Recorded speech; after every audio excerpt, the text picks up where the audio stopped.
June 1944. On the map of the Eastern Front, one shape dominates the centre, Belarus. A broad wedge pushing east, held by Vitebsk, Orsha, Mogilev, Bobruisk. Along this wedge stands Army Group Centre. Veteran formations, layered defences, artillery positions, anti-tank belts, river lines on the Dnieper and Berezina, staff headquarters that have survived earlier crises and learned to treat this sector as stable. In situation reports for Berlin, this front looks controlled, familiar, predictable. The stability rests on tables and neat staff diagrams, divisions counted, sectors marked, strong points circled.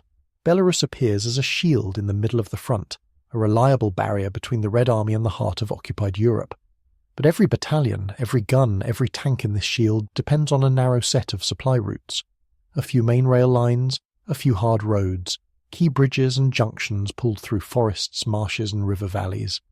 The entire mass of Army Group Centre leans on these thin supports. 3 years of occupation have turned Belarus into a territory where war never withdraws to the front line. Burned villages, deportations, executions, constant security sweeps. In the forests, partisan formations have grown from scattered bands into organised forces with their own command, scouts, sappers and radio links. They know the back roads, crossings, culverts, embankments. Night after night they probe and cut the same railways and stations that keep the front alive. At the beginning of summer, the map still shows a solid structure. Strong points cover the main approaches, artillery conceal fields of fire, reserves wait behind threatened sectors. Yet the geometry of the Belarus wedge turns this strength into exposure. A large force stands thrust forward, dependent on a few vulnerable arteries. Cut them at the right moment and the reassuring lines on the staff maps become a closed pocket waiting for the blow. Late spring 1944. In Moscow, the map of Belarus stays on the central table longer than any other. Staff officers move pins, adjust coloured arrows, compare fresh reports. Aerial photographs, intercepted German traffic, partisan messages from the forests, frontline reconnaissance, all point to the same conclusion. The Belarus wedge is not a fortress. It is a protruding mass held together by a few vulnerable links. The idea that takes shape in Stavka is not modest. The goal is not to correct the line or take one city. Army Group Centre must cease to exist as a coherent fighting force. To achieve that, the blow cannot fall on the tip of the salient. It has to cut into its base, on a front wide enough and deep enough that German command structures, reserves and roads break under the weight. 4 fronts are drawn into the design. 1st Baltic, 3rd Belarusian, 2nd Belarusian, 1st Belarusian. Each receives a defined sector and direction. Together they form a set of converging strikes aimed at Vitebsk, Orsha, Mogilev, Bobruisk, and the gaps between them. The principle is clear. Break through in several places at once, push mobile units into the open space behind the first line, sever the railways and highways that feed Army Group Centre, trap its divisions in separate pockets and dismantle them in sequence. Such a plan cannot work under open noise. Troops shift at night into forests and concealed assembly areas. Artillery and armour are brought forward in stages masked by routine traffic. False signals and controlled leaks support a different picture, one in which the main Soviet effort is still expected in the south. On German maps, Belarus remains a stable sector. On Soviet maps, it is already marked as the place where an entire army group is scheduled to be cut away. Early June 1944. German signals officers along the southern sector begin to notice familiar patterns. Soviet radio traffic thickens opposite Ukraine. Units that intelligence already knows by call sign seem to appear again. Fragments of intercepted orders suggest tank concentrations, new headquarters, preparations for a major push where the last offensives had come before. The picture fits expectations too neatly to cause real doubt. The Soviet Maskirovka machine works in layers. Phantom armies take shape on paper and in the ether. Dummy camps appear in open ground where cameras can see them. False tank tracks are rolled across soft soil. Radios imitate conversations of staffs that do not exist. Engineering work is staged where no real assault will go in. Bridges reinforced only to mislead. Roads repaired toward false axes of advance. Everything is built to reinforce the single idea German command already believes. The next decisive blow will come in the south. Behind this noise, the real preparations for Operation Bagration are buried in silence. Redeployments toward Belarus are broken into small marches and shifted at night. Columns vanish into forest cover long before they reach starting positions. Artillery is brought up under tarpaulins, dispersed, hidden among villages and tree lines. Ammunition dumps move closer to the front edge, but stay invisible from routine reconnaissance flights. Analysis cells in Army Group Center see the same southern signals as their superiors in Berlin. Reports from Ukraine, from Romania, from the Carpathians seem to confirm the narrative. They read the radio picture correctly, but the radio picture has been written for them. Behind their own front, patrols notice no massive, obvious build-up. The absence of visible danger becomes one more reason to trust the wrong map. By mid-June, the deception net holds. German attention leans away from Belarus.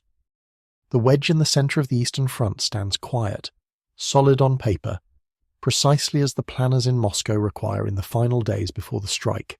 On the night before the storm, the frontline guns are still silent, but deep behind Army Group Center, another front is already moving.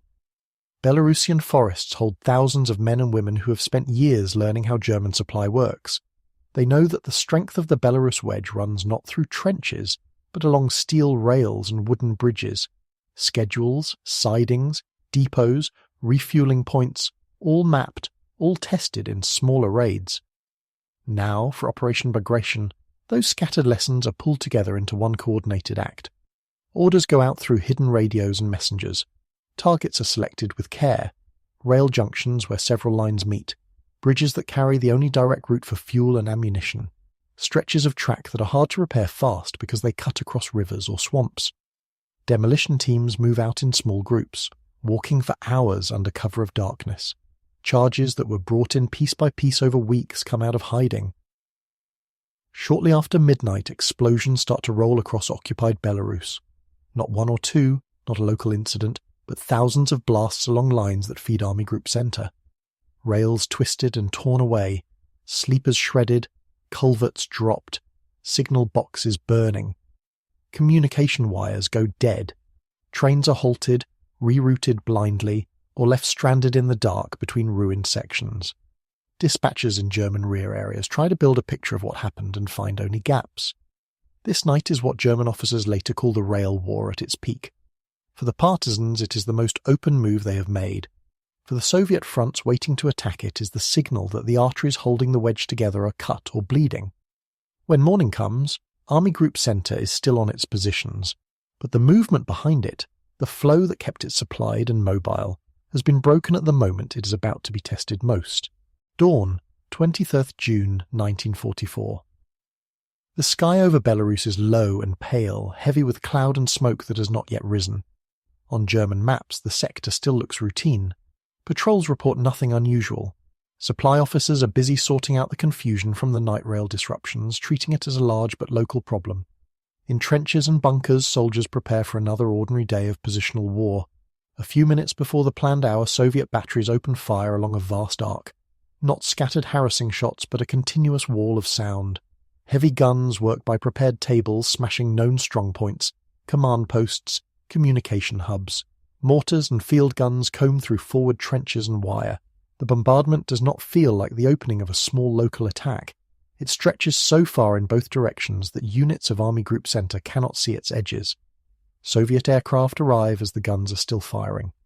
Bombers and assault planes strike bridges, crossings, road junctions, positions of artillery that survive the first minutes. German batteries answer where they can, but many are already cut off from their observers or lying under shattered camouflage. Telephone lines are torn up. Runners move through a landscape where landmarks blur in dust and smoke. When the infantry goes forward, it does so behind a fire plan that has been studied for weeks. Assault units move through gaps that the bombardment has carved in barbed wire and minefields. Sappers clear passages under covering fire. On some sectors, German outposts resist stubbornly and fight to the last. On others, men crawl out of dugouts into a world they no longer recognize and are taken where they stand.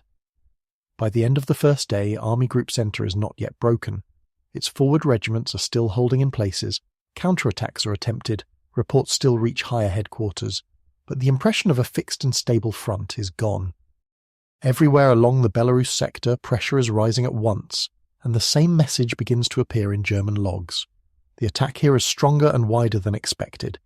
As the first defensive line bends and splits, the shape of the offensive changes.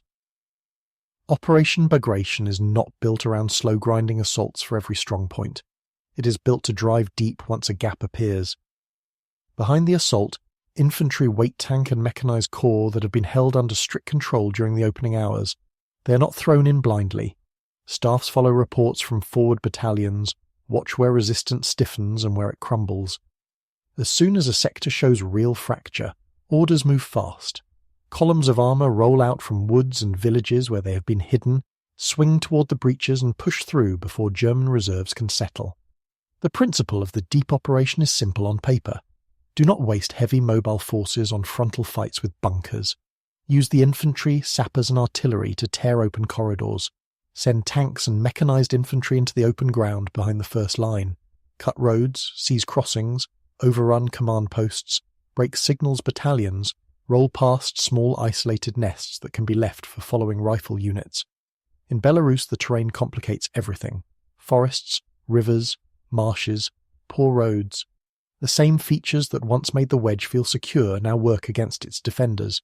Soviet units that have studied these sectors in advance move with a clarity the enemy does not expect. Bridging equipment is ready. Reconnaissance elements lead columns around bogged stretches and broken culverts. Where German maps show safety behind the main line, engines are already sounding. By the second and third day, spearheads are appearing in places that German officers did not mark as threatened. Divisional headquarters receive fragmentary messages about Soviet armour in their rear before links go silent. Traffic jams build on the few surviving roads as supply trucks, artillery, rear services and improvised reserves all try to move at once and find Soviet forward detachments blocking junctions. The front of Army Group Centre begins to lose its depth. Instead of an ordered system of lines and reserves, separate pieces of it are pushed backward or cut off altogether. The Soviet plan, built on movement beyond the first trench, is starting to work. For months this city has been treated as a solid anchor of Army Group Centre. Fortified zones around it, artillery positions in depth, infantry divisions that know the ground. Orders from higher command define Vitebsk as a point to be held, not traded. It closes the northern gate of the salient. If it falls, the entire contour of the front begins to deform. At the end of June, that gate is forced open. Soviet forces advancing from the north and east do not simply push straight into the strongest points. They bend around them. Rifle units lock the outer defences. Tank brigades and supporting infantry drive toward the roads and crossings that keep the Vitebsk grouping tied to neighbouring sectors. Bridges, junctions, narrow forest routes, one after another come under Soviet fire or control. German headquarters inside the pocket send urgent messages requesting withdrawal to shorter lines. The demands collide with restrictions from above. Hold fast, maintain positions. Local commanders try to improvise, shifting regiments, pulling batteries back under pressure, but the time for a clean retreat is already gone. Soviet units are in the gaps, in the woods along the roads, on high ground that watches every movement.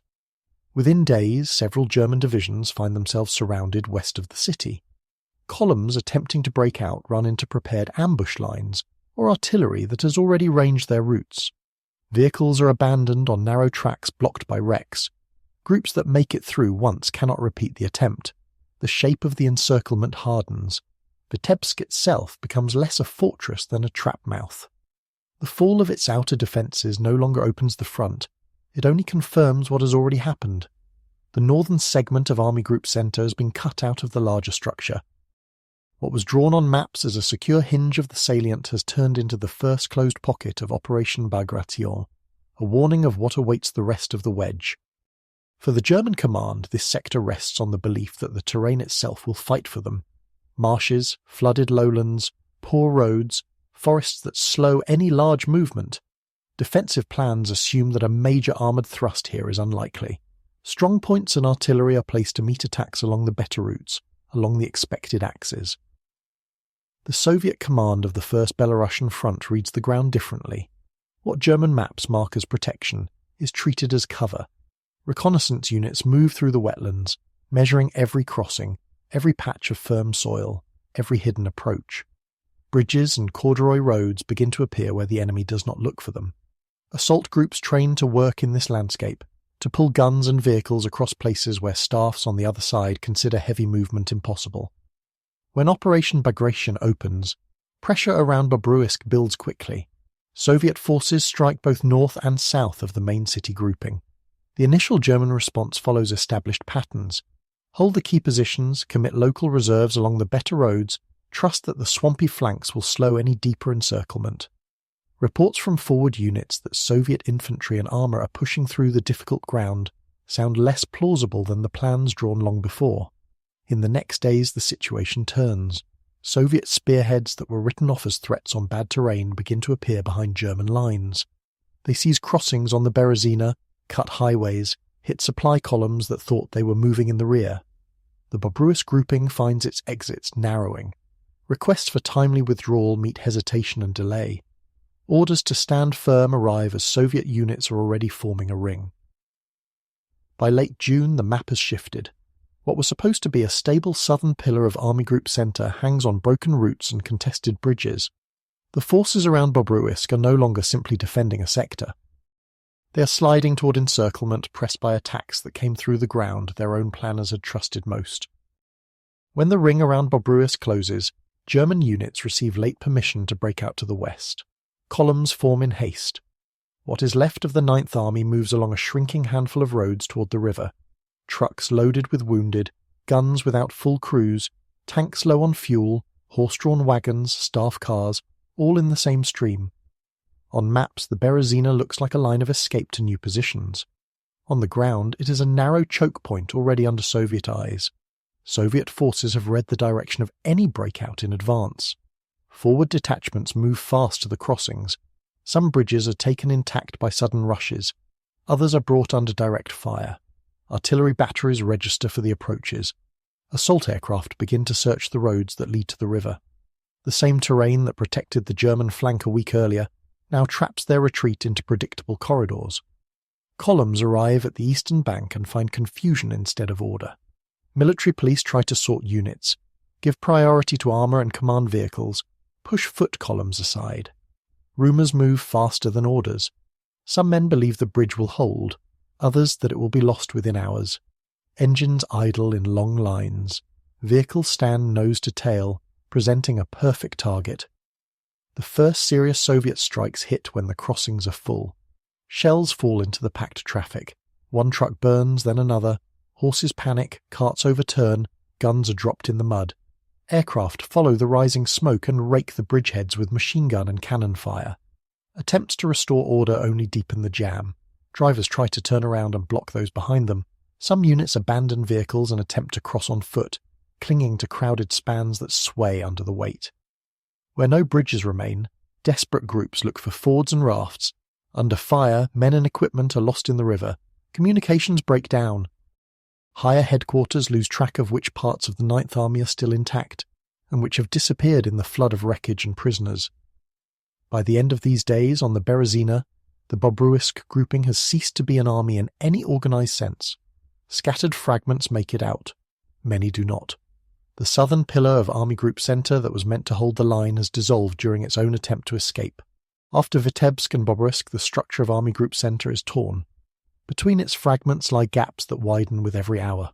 Soviet spearheads turn toward the centre of the collapsing wedge. Columns of tanks, self-propelled guns, motorised infantry and artillery move day and night along routes planned long before the first shot of Bagration. Bridges are seized in advance by forward detachments. Traffic control units clear paths, push broken vehicles aside, keep the march flowing west. German staffs try to rebuild a line in front of Minsk. Orders go out to hold key road and rail junctions, to delay the enemy long enough for retreating formations to pass through.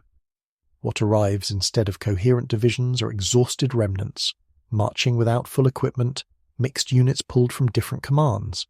They find Soviet pressure already close, artillery already ranging the roads. As Soviet units approach the outskirts of Minsk, they find strong points but no solid ring.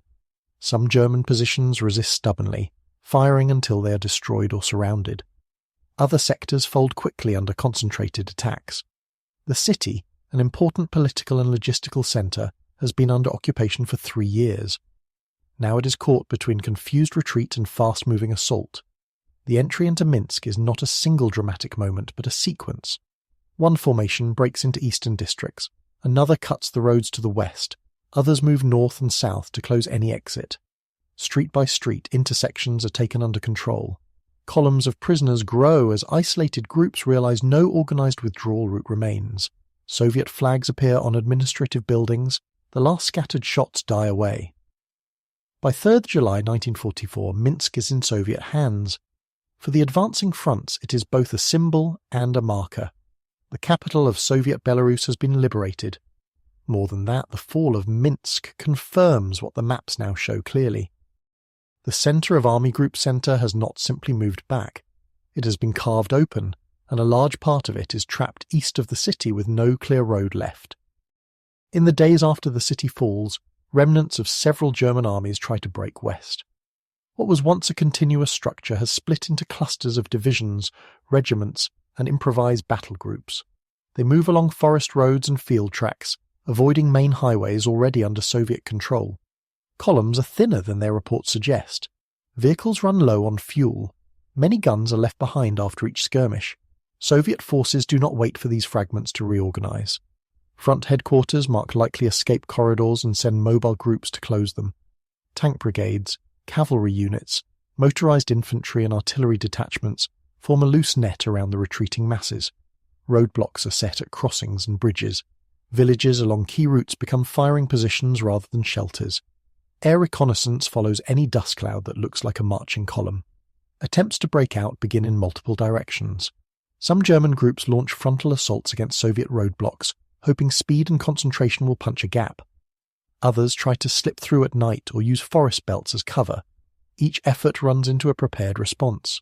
Anti-tank guns in hull-down positions, mortars already sighted on choke points, minefields laid across narrow approaches. Soviet units have learned from earlier encirclements and work methodically. Inside the forming pocket, confusion deepens. Communications are unreliable. Orders conflict. One headquarters instructs a stand on a ridgeline. Another demands immediate movement to a different assembly area. Rumours spread that a corridor has opened to the west, then that it has been closed by tanks. Food, ammunition and medical supplies run short. The pressure from the encircling ring feels less like a single heavy blow than a constant grinding from all sides. By mid-July, the Minsk pocket stops being a manoeuvring mass and becomes a collection of surrender points. Groups of officers negotiate terms. Soldiers drop weapons and file into captivity by the thousands along roads they once used as supply routes. The count of prisoners climbs into 6 figures. Equipment is abandoned in fields and woods, too damaged or fuel-starved to move. The destruction in the Minsk pocket is more than a local defeat. It erases the central reserve and backbone of Army Group Center. What remains to the west are thin lines without depth, trying to cover a front that no longer has a solid core. With the Minsk pocket collapsing, the offensive does not pause to celebrate.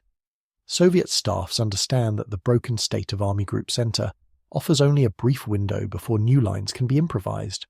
Orders push the leading formations further west and northwest toward Vilnius, toward the corridor that still ties German forces in the Baltic to the rest of the front. Columns move almost without interruption. Tank and mechanized units lead, followed by rifle corps on trucks and horse-drawn transport. Engineers repair bridges on the move or throw new spans across rivers that only days earlier marked German defensive zones. Traffic control groups keep the roads clear enough for the spearheads to retain speed. The sense of a set-piece operation gives way to a chase. German command tries to hold Vilnius as a strong point. The city stands on key lines of communication between East Prussia, Lithuania, and the remnants of Army Group Center. Units are thrown into its defense piecemeal. Battalions pulled from retreating formations, security troops, elements of armored divisions, all ordered to delay at any cost. Inside the streets, positions are hastily prepared in stone buildings and on road junctions. Soviet forces reach Vilnius quickly and press from several directions at once. Fighting inside and around the city is stubborn and close.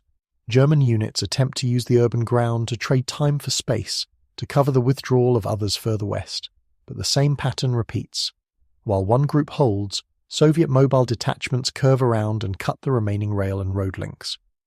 North of this axis, other Soviet formations push toward the Niemen and the approaches to the Baltic coast.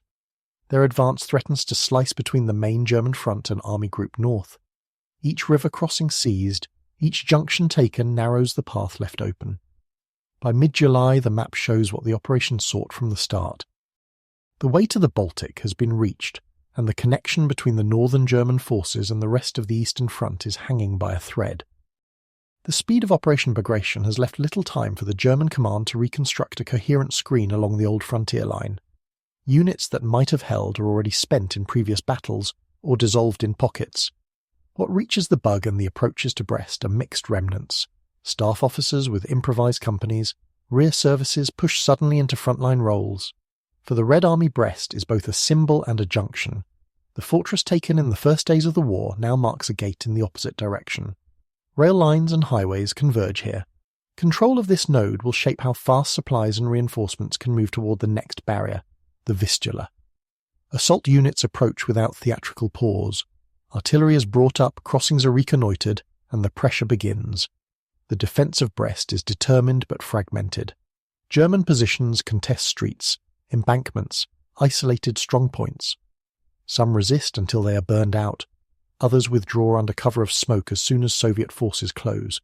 There is no stable depth behind them, only open ground already threatened from the north. When the city falls, the path west is not sealed by a prepared line. It opens into a wide operational space. Soviet staffs do not intend to stop on the Bug. Forward detachments push straight toward the Vistula. Their task is clear. Reach the river before the enemy can settle. Take and hold ground on the western bank. In late July and early August, near Magnusiu and Puławy, assault groups cross under fire, seize strips of land and dig in. Bridges are fragile, ferries exposed, but the footholds survive counterattacks. These bridgeheads on the Vistula do not yet look like the final road to Berlin. On the maps of the summer of 1944, they are marked as narrow, contested patches of terrain. In reality, they are more. They fix Soviet presence on the far bank and deny Germany the comfort of a complete river barrier. From them, in the next campaigns, the war will jump directly into the heart of occupied Poland and toward the Reich itself. For years on German maps, this province has been drawn as the hard-back wall of the Eastern Front. It is covered with fortified zones, depots, training grounds, a dense road network, ports on the Baltic. Propaganda presents it as untouchable, the old core of the state that war will never reach. Soldiers pulling back from Belarus speak of it as a final safe ground where order can be restored. Operation Bagration cuts through that belief before most of them arrive. As Soviet formations move through Lithuania, they no longer fight only for junctions that shape the front. They are closing on the legal border of the Reich. Columns advance through fields and forests that German staff officers once marked as their own rear area. Towns that had watched the war from a distance now hear it coming on the roads. The psychological weight of this shift is felt long before any formal announcement. Forward detachments seek the shortest routes to the line. Their orders are practical. Seize crossings, pressure the defences, probe for weak points. But each kilometre gained here carries a second message. The destruction of Army Group Centre has opened a path from the marshes and woods of Belarus to East Prussia itself. There is no longer a continuous barrier in between. Contact battles flare near the frontier. German units, including those brought in as reserves, try to hold villages and ridges that can screen the approaches. Some positions are solid, manned by officers who still trust in prepared defences. Others reveal the strain of the last weeks, undermanned, low on ammunition, anchored by field expedients instead of concrete. The contrast shows how far the balance has tipped. When Soviet forces first fire across or step over the border, it is not marked by ceremony. It is another engagement logged in daily reports, another adjustment on the map. Yet it signals a reversal that cannot be undone. The war that began with German troops crossing into Soviet territory has reached land the Reich considered its own heartland. From this stage on, every day in the east carries a reminder. What was lost around Minsk and Bobruisk is measured not only in divisions destroyed, but in the opening of the road toward Germany itself. Operation Bagration broke Army Group Centre and tore open the Eastern Front, but it did not do so cheaply. In 2 months of fighting, Soviet losses reach hundreds of thousands. Tens of thousands killed, many more wounded or maimed, units that entered Belarus at full strength, leaving it as thin shadows of their opening roles. Rifle battalions that led the first assaults around Vitebsk, Orsha, Mogilev or Bobruisk are often reduced to companies by the time they reach the next river line. The nature of the fighting explains part of it. Strong points that cannot be bypassed are taken in close combat, room by room, trench by trench. Crossing operations are forced over rivers under direct fire. Forest belts hide machine gun nests and anti-tank guns until attackers are already within their arcs. Even with surprise, even with massed artillery, there are many sectors where German units defend hard and inflict heavy casualties before they are pushed aside or surrounded. The speed of the offensive carries its own price. Mobile groups that push deep ahead of the main body sometimes outrun infantry and artillery support. They fight sudden engagements against rearguards and improvised battle groups, trading men and machines to keep the tempo. Supply lines stretch across wrecked terrain. Bridges collapse under load. Medical services work on roadsides and in captured villages, dealing with wounds that in quieter campaigns would never have left the front so quickly. Behind the statistics are the less visible losses. Crews that do not return to their tanks after one more attack across open ground. Sapper teams cut down while clearing lanes through minefields so that columns can pass. Airmen missing after low-level strikes on bridges and crowded crossings. Names that will be written later, if anyone has the time and records left to write them. Bagration stands as a clear strategic success, one of the most decisive operations of the war. It destroys the core of a German army group, liberates vast territories, opens the road to the Vistula and East Prussia. At the same time, its casualty lists, Soviet and German, show what such a success costs in every village, every forest line, every ruined station along the way. For the high commands in Berlin and at Army Group Center, the first days of Bagration look like a disturbance they have seen before. Initial reports speak of strong Soviet attacks, loss of outposts, demands for more artillery ammunition. Teleprinter sheets pile up with requests for tactical withdrawals to more favourable lines. It matches a pattern that has played out on other sectors. A heavy blow, a controlled step back, a new line formed. Confidence rests on this routine. Then the rhythm breaks. Messages from Vitebsk shift from firm to urgent to fragmented and stop. Reports from Orsha and Mogilev mention Soviet armour deeper than expected, not only in the immediate rear but on key roads further west. Staff officers reading situation maps add arrows to mark these penetrations, planning for counter-moves that assume reserves exist in the right places. At the same time, signals from 9th Army around Bobruisk become confused. Units talk past each other, then fall silent in clusters. In daily conferences, phrases change. Instead of local Soviet success, the wording becomes crisis of communication, necessity of immediate freedom of maneuver. Field commanders asked to disengage while there is still time. Objections rise from above. The front is to be held. Key cities are to be defended. There is talk of Stalingrad as an example of standing fast, without recognition that the situation now unfolding is larger in scope. As Bagration develops, the true scale does not arrive in one clear document. It emerges as gaps on every summary sheet. Divisions marked on maps have no fresh reports. Corps headquarters cannot account for their regiments. Requests to shift formations to seal one breach reveal that those formations are already in contact, retreating, or gone. Prison accounts reported by Soviet sources sound impossible until they match the disappearance of entire formations from German roles. Within weeks, senior officers face a fact their procedures are not built to absorb. Army Group Center is no longer an army group in any meaningful sense. Its northern wing has been crushed around Vitebsk, its southern pillar shattered on the Berezina, its center broken and captured east of Minsk. Only disconnected fragments make it out to new lines that themselves lack depth. The shock is not only military.